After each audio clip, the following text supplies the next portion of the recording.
here at the Banner Sports Medicine facility here with sports psychologist, right? Sierra Dimberg.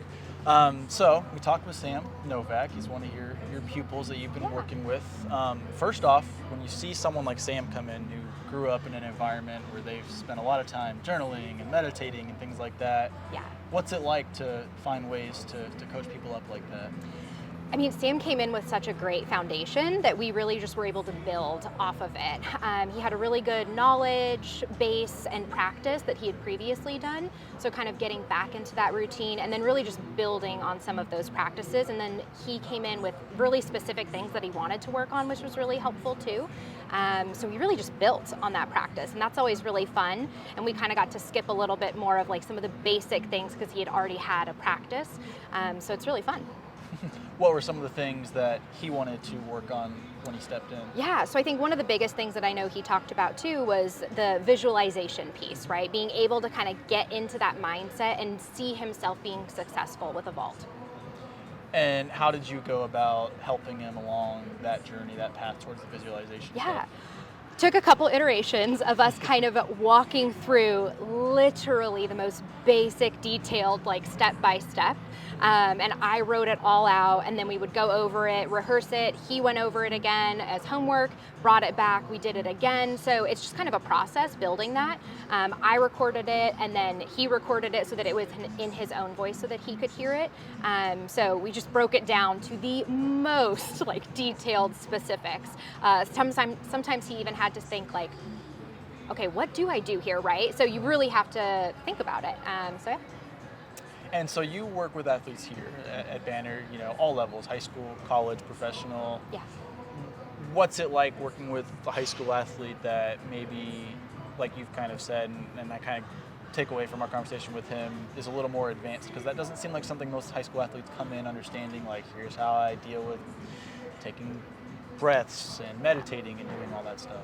I would say it's not common for a majority of the ages of athletes, not just high school, but I think he also came in with such an open mind, and I think we're starting to see that with younger and younger athletes, the more that we're talking about sports psychology and mental skills and things like that. So it was really helpful that he came in with such an open mind in that practice, and I'm just hopeful that we can continue to build on that with other athletes of all levels.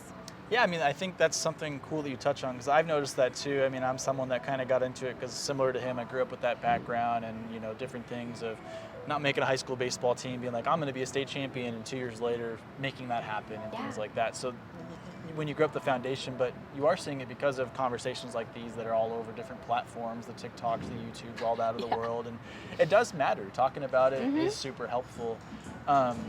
What are some of the things that you see common when athletes are coming in without a base level understanding of the mental side of their sport? Yeah, probably the biggest thing that I would see is like overthinking, and then you kind of get in your head and it becomes kind of repetitive, and then sometimes spirals a little bit to where you're no longer focused on your performance, you're completely thinking about other things, or you've become so nervous that it then impacts your performance.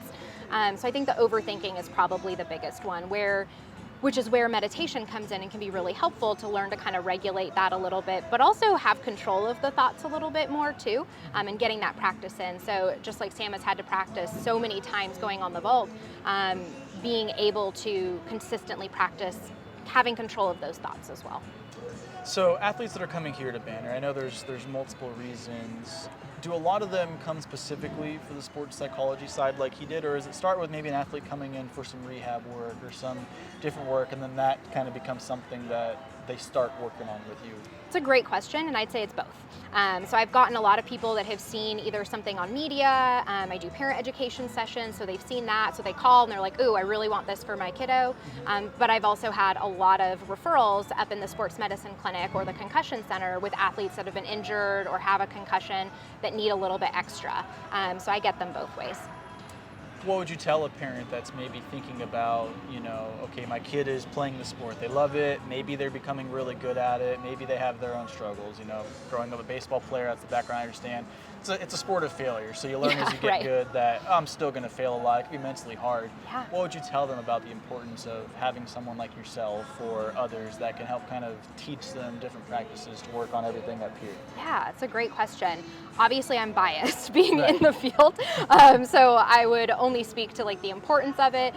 Sometimes giving specific examples of what I could do with their kid, especially if they can give me a little bit of background as to what's going on for them, can be really helpful. But also, what are the messages that they already know about sports psychology or mental skills? What have they been hearing? What are their views on it? Things like that. What are ways that they can maybe incorporate that into their conversations? What are the coach or teammates' views and kind of the conversation around that? Because all of that's going to impact the student athlete's view and interest in sports psychology. When you have professional athletes in here, maybe they're going through that for the first time, which I think is rare and rare because a lot of colleges now even have, different sports psychologists and mental health coaches and things like that. But when teams come in here, I know the Suns and the Mercury and Rising and stuff have been here before. What are some of the things that you go over with them on kind of a baseline level? It's the exact same. Doesn't matter the level. I do mindfulness, meditation, yoga with any single level. I think all of the skills apply to every single sport. We just might like change the terminology. Sam had to help me learn some of the pole vaulting terminology, right? That was a new one for me. But yeah, definitely the exact same skills. I don't think it goes away. Maybe the pressure might be a little bit more, which I think only speaks to the importance of needing it that much more as opposed to being a student athlete. But yeah, it's the same skills. What are some of the things maybe that you've learned from different athletes and teams that you've worked with here? Because obviously you get your education, you have this background, you're working in it, but I'm assuming it's a never-ending learning experience, like most things. Yeah, absolutely. Well, I just mentioned I did have to learn pole vaulting terminology, Right. so learning about the different sports, and that's one of the things that I love about it. And for someone like Sam that came in with such a good foundation, it's fun and creative for me to think, okay, this is where you are. Let's think of how we can build from there. So I love just learning about different sports, and everyone's different experience. Everyone comes with such a different background, even if they're all in the same sport. So how does that influence what kind of player, person they are, and just kind of feeling really privileged to be a part of their journey.